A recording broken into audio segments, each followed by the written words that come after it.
right, your next performer has a lust, the best one.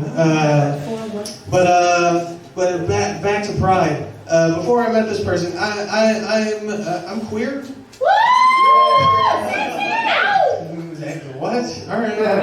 If you're a lady, I mean, there's a 50-50 chance. I am bi, but I wasn't really cool with being. I didn't know if I was allowed to be proud until I met this person. They're like, why wouldn't you be? And that's all I needed. Honestly, I was like, oh, okay, get over it. Cool. But no, this person is a very amazing person. She runs a storytelling show over at Always Lounge. I think the next one is tomorrow. Tomorrow? Yeah, 7 o'clock. So tomorrow, 7 o'clock. It's called Queer Mountain. So let's give it up for Lust and Amanda G, everybody. Amanda G.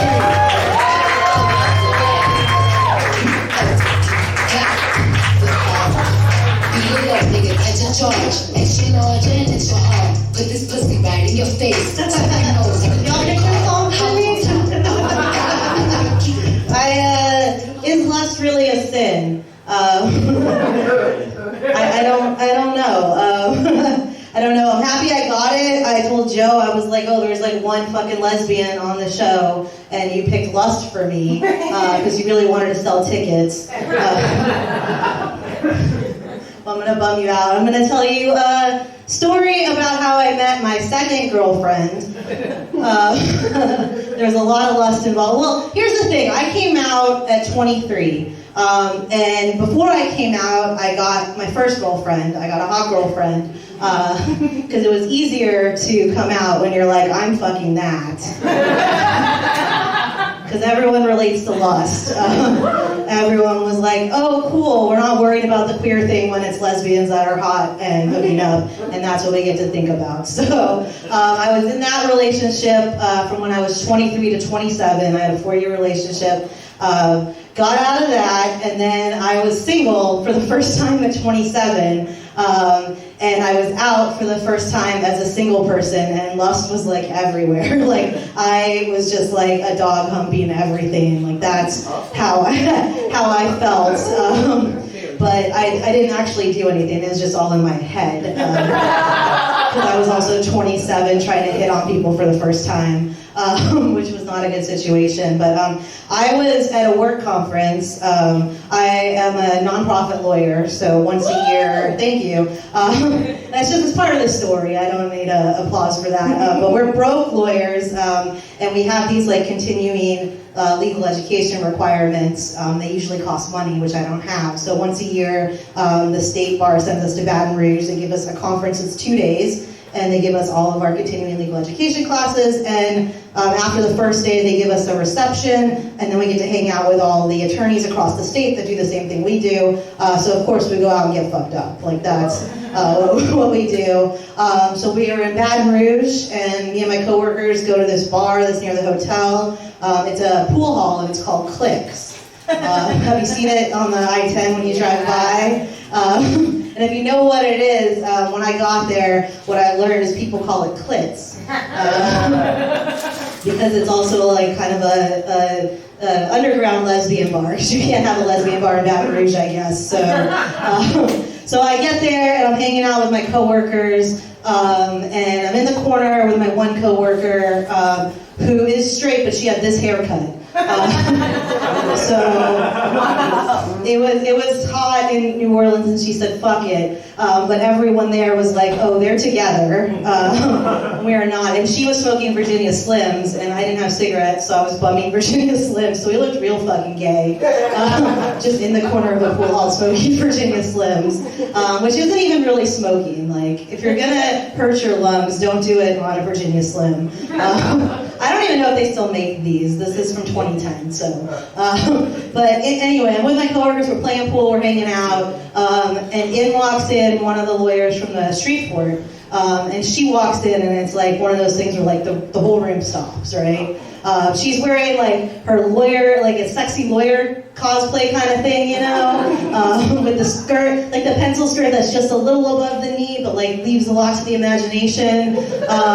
She walks in, and immediately my straight buddy comes up to me, and he says, "Dibs," because he could see from my eyes what I was thinking, and he proceeded to spend the whole night talking with her, buying her drinks, trying to holler at her, and I did nothing because he said dibs. And I was new to the game, but I respected the rules of the game. So I did nothing. I was just in the corner with my straight friend, who everyone thought was gay, smoking Virginia Slims. And apparently that is also a way to attract people by ignoring them. Because at the end of the night, my friend, this girl who became my girlfriend, said to my friend, "Can you give my phone number to her?"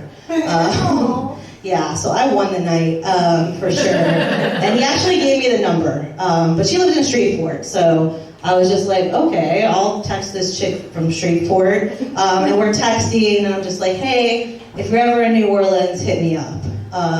And she, probably also lustfully minded, was like, oh, I'm gonna be there this weekend. Which I don't think was true, but I went with it. So I was like, cool, if you come to New Orleans, like, can I take you out to dinner? I'm old school. I'm always like dinner and a show. That's my thing. So she's like, yeah, that's fine. My sister and I are gonna drive down. And I was like, okay, well, do you want me to like meet you for dinner? And she's like, no, I'm gonna come to your house. And I was like, okay, cool. So she came over, and I was like, come on in, let me, we grabbed drinks. So I was just showing her around my house, introduced her to my cats, which I have to do immediately, because if you're not on board with them, you're not going to be on board with all this. And I, we're just talking, and she's just like, oh, do you want to go in your bedroom? And I was like, yeah, there's a TV in there. We can watch something on TV, like, cool. So we go in my room, and we start watching something on TV, and we're sitting on the bed, and she's already, like, making her moves. Yeah, it was very lustful. I was very lustful in my heart.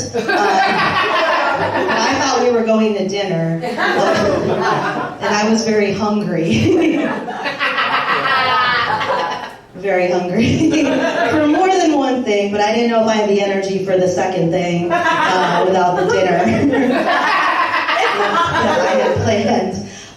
But I felt really awkward because I was just like, ooh, look at me, I'm a piece of meat. But then I was also like, no, you need to have standards. So I was like, okay, we need to go to dinner now, really quickly. Like maybe just get some fast food and come back here so we can at least say we did dinner first. And she was disappointed. So when we went to dinner, it was not awkward at all. We had a not awkward dinner, and then we went back to my place, and then we spent a lovely evening together, being very lustful, in all kinds of ways I'm not going to describe on stage. And the next morning, we woke up at my place, and she went to go put on her clothes, and my cat had peed on all of her stuff. My cat, who had never peed on anything, peed on all of her stuff. And so that was real fun. And then we still got together, and we dated for 3 years, which good on her to do that.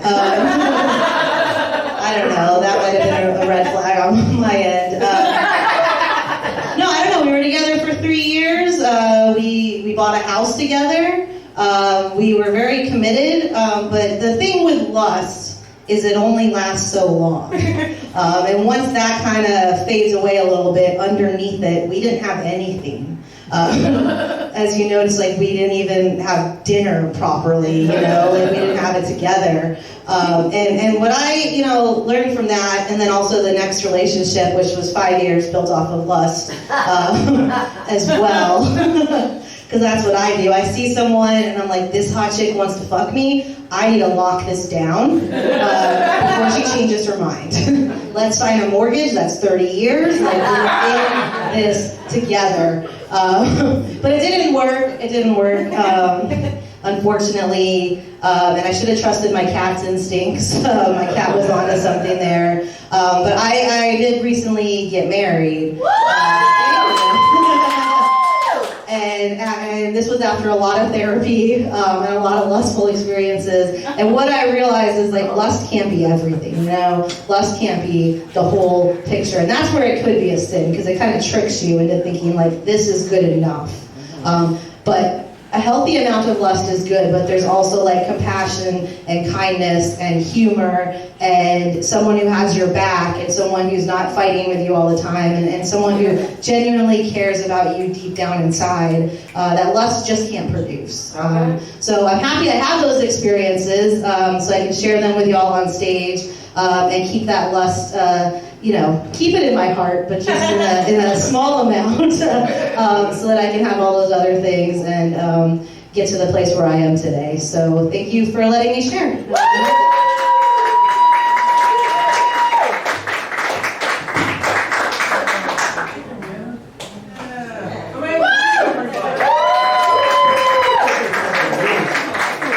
Lust isn't everything, but it'll get you by for several years. I had a 7-year relationship to lust, so I totally understand that. Give it up for Amanda one more time.